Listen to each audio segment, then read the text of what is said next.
can't mourn the death of services to people. We don't want these cuts. No cuts. No cuts. Ciencia social y con alma de bestia. Supposedly, we elected this mayor because he would help the poor. What the families have noticed, though, is that this is not true. This is exactly the contrary. He is a mayor without a social conscience and with a bestial soul. We got a senior summit planned for January. That's only one class of this thing. The next thing we need to do is put together a people's leadership summit so we can bring all of the people together. It need to be 4,000 or 5,000 people out here today. First I wanted to say a moment of silence for the people who aren't here. The migrant scholars who have crossed the border, tried to work here and been deported because they're criminalized for the sole act of working. The elders, the folks who haven't gotten treatment, and the people who have come before us. I want to say I'm here as a welfare queen, a small W, capital Q, a poverty scholar, and the daughter of D, a Boricua Irish mama who barely survived in the streets to raise me as a poor single mama. And so in honor of that, I want to read a short piece. It's called Ode to the Unheard Voice.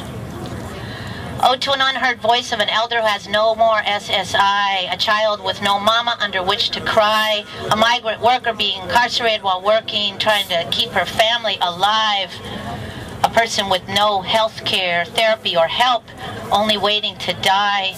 These are the sounds of violence, unheard screams, and brutal acts of silence. The weapon is a lie called budget cuts. And the victims are our lives. So I wanted to say, whose money is this? This is our money. The taxpayers, the people who've been poverty pimped and played and sold and told and paid, that we are only products of the nonprofit industrial complex, and then when they're tired of funding our programs, they'll take it away and leave us on the street to die. Workers, talk loud. Okay. Sex workers are here to stand in solidarity with our communities to demand health care. Our clinic is also facing cuts, and we provide services to people who not only is health care not accessible, but the health industry pathologizes us and abuses us and manipulates us. And so we've come together to provide peer health services to make sure that our community is getting what we need. And we want Mayor Newsom to know that sex workers are partners in keeping San Francisco safe and healthy. And by imprisoning us, he is making our community more sick. Every person who goes into jail is at higher risk of getting infections and diseases that the city is not going to help them cope with when they come out of jail. And we want the $11 million that the mayor spends arresting us and letting the police go undercover and have sex with us and then arrest us and take our money from us.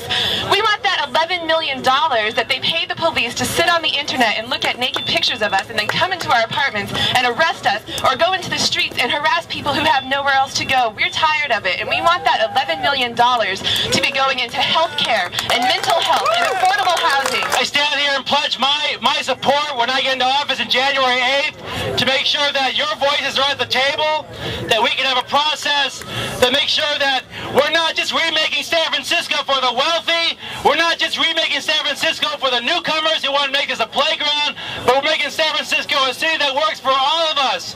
Poor, working class, queer, seniors, families, all of us deserve a city that we can live in.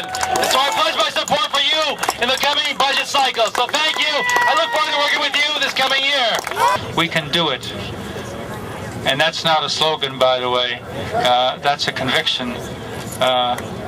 The fishers of San Francisco society are determined that they will have special privileges. They can take over the Presidio and name it Fisher Presidio if they want to, but they can't get away with taking away our rights to economic right. We're the ones who produce in the society.